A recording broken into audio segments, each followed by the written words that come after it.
While speaking with Jason Onick on the Remember the Show podcast, UFC welterweight champion Belal Muhammad expressed his hope that Buckley would inflict a serious injury on Covington, specifically wishing for him to break his jaw. So Colby Covington gets new Mansa. He's looked dangerous at welterweight, 5-0, 3-0 in 2024, finished Wonderboy Thompson in his last fight. That was UFC 307 in October. Has faced good competition, finished Vicente Luque this year too. That aged well last weekend when Luque choked out Themba Gorimbo, put him to sleep for 52 seconds. He was supposed to get Ian Gary this weekend, but Gary stepped up at 310, as we know. That fight would have been much more compelling for me. Buckley Gary is a banger. I'm excited to see what Buckley can do with this different challenge in Chaos Covington. Covington isn't much of a story for me, sort of win or loss. Excited to get your thoughts on the fight, the stories, anything you want to talk about. Yeah, I feel like the only way that me and Kobe will be fighting is if I see him on the street, right?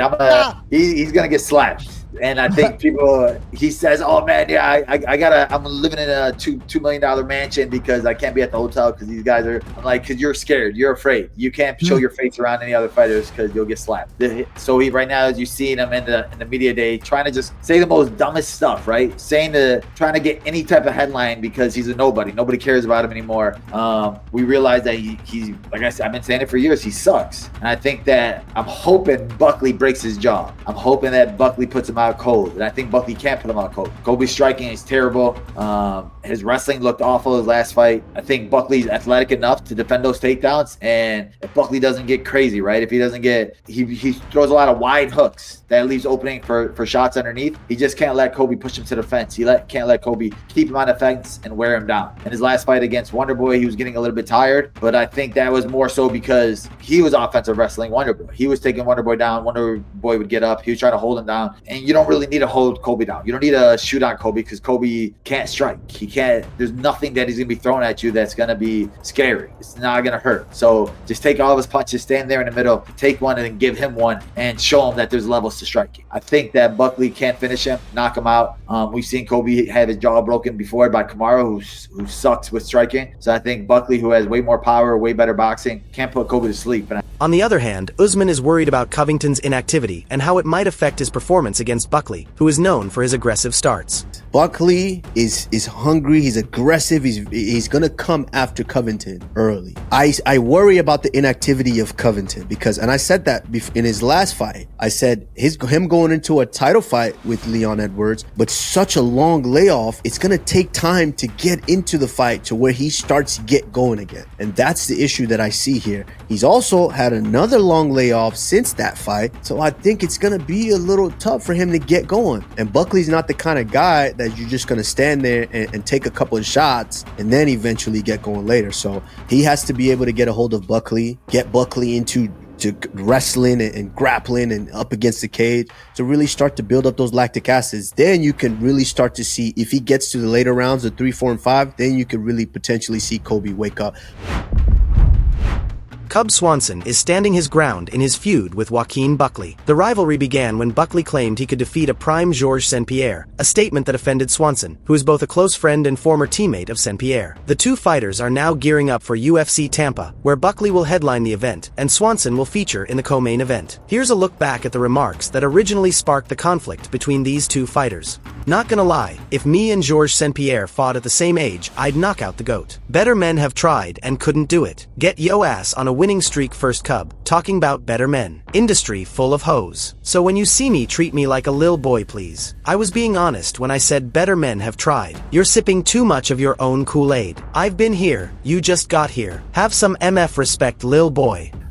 What a year 2024 has been, because you and Joaquin Buckley were having back and forths on Twitter, and now you're the main and co-main event on the same card to end the year. Kind of weird, isn't it? Yeah, I figured I'd be asked this, but I stand by what I said. I don't think the younger guys should be disrespecting the older guys, and it's just what I think. And I think that the people that paved the way should always deserve some respect. Have you ran into him at all? No, but I'm sure I will, and I'm not gonna back down from what I said. I was a fan of his until he opened his mouth a little bit, and I got no ill will towards him. I just, like I said, I think people need to show respect. Is there anything he can do to get back in your good graces? I mean, I think just an apology for calling me a hoe, because that's one thing I'm not.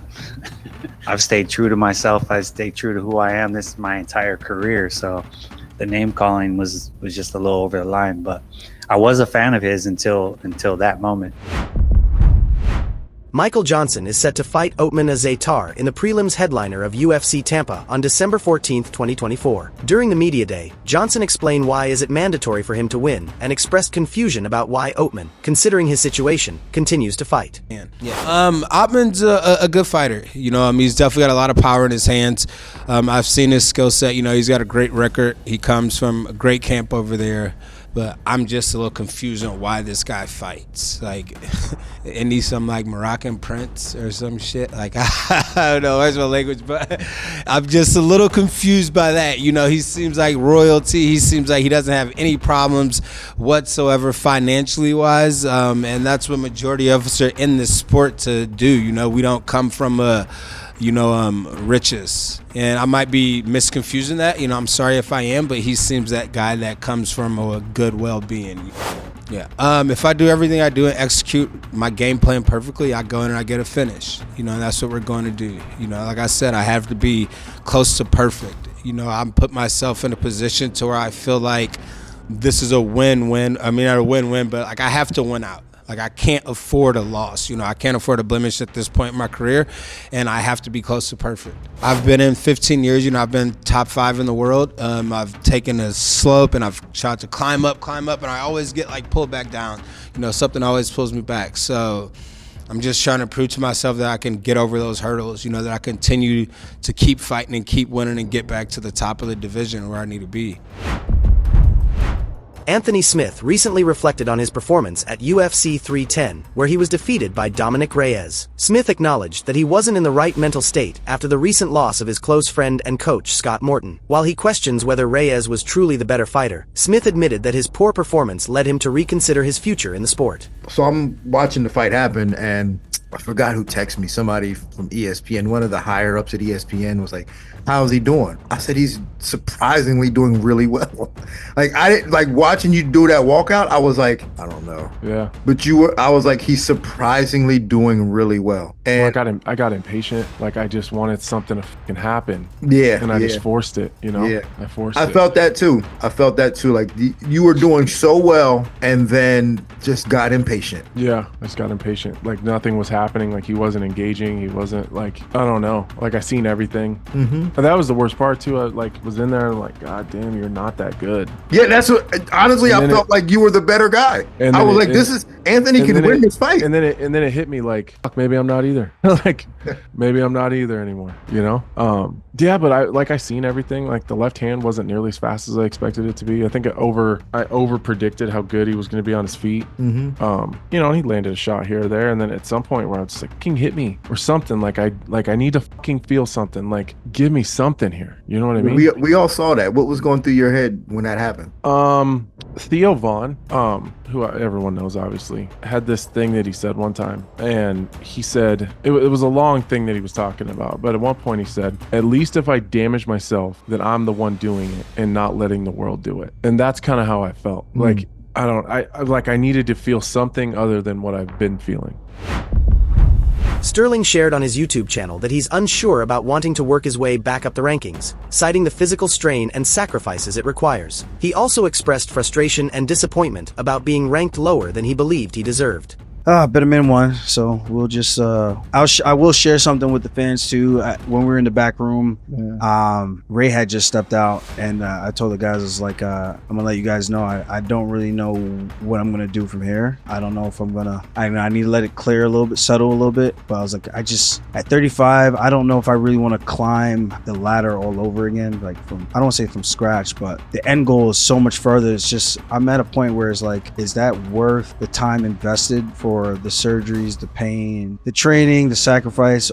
Like, do I still have that fight to commit to do that all the way up into the belt again, knowing that there's still a good chance, like there's still some other dogs that I could potentially fight and not have the fight go my way, so I'm not ignorant to that. So it's just kind of like making a decision, like, do I continue or do I just help out the guys and help them get ready for their fights and whatnot, and maybe just take fun fights? I don't know. I don't want to retire, but I got to see what the UFC offers and then kind of make a decision to go from there to see where my positioning is I just don't feel like I could have lost stock in that. If anything, I feel like I should go up in the rankings. Mosar, they finally did the right thing, put him back at number 5 where he was before the fight, and they had me at 9. I mean, I would find it hard to not put me at 7 or even 6. Like, realistically, like, what are we even talking about? Like, when we're comparing the fights to his other opponents, how do you not put me in that position? But I know usually you don't really go up in rankings with a loss, but I think against a top contender like that, number 1 contender fight, logically, just based on the performances, it's kind of hard, especially when the media has it split. It's like, well, hopefully they do the right thing in the rankings to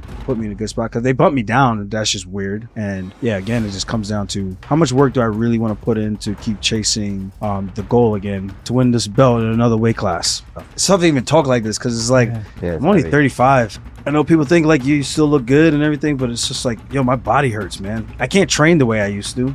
Yeah, I used to do 2-3 training sessions a day. I can't do that no more. Even the grappling sessions that I would do to make 35, I can't do it. I feel like I can't do that anymore. It's just not, I can't train the way I used to. And I don't know if that gave me an edge or just broke my body down more. But yeah, that's just where I'm at. So I just got to see where the chips fall and go from there. Looks like Ilia Topuria, the UFC featherweight champion, is considering vacating his title to move up to the lightweight division, even though all indications suggested that Topuria would next defend his belt in a 2025 rematch against Volkanovski, potentially in Spain. There were talks of Miami, but I'm not sure because there are still some pending conversations. We need to talk about it and take a look at my future, but for me it's very clear how I want to do it. I'd like to move up to the next weight class, and since Islam is the champion fighting in January and won't be ready for April or May, I'd like to fight the number 1 contender right now, who is Charles Oliveira. When asked if calling out Oliveira signaled that Topuria might be leaving the featherweight division and potentially vacating the belt, Topuria responded with a nod. Also, Daniel Cormier and Ben Askren shared their thoughts about this switch the division after a couple of belt defenses thing and Topuria's mental state these days on the Funky and the Champ show. Back in my day, there was something to be said for defending your belt a few times. You think of the all-time greats, Anderson Silva, George St. Pierre, John Jones, Demetrius Johnson, all defended their belts for a very long reign. Like, it wasn't like they had 1 or 2 and then went up a weight or did super fights or anything else. It was like, hey, you won your belt and then you defended a whole bunch of times, and that's what made them so great. And it's actually kind of rare. We see that in mixed martial arts now.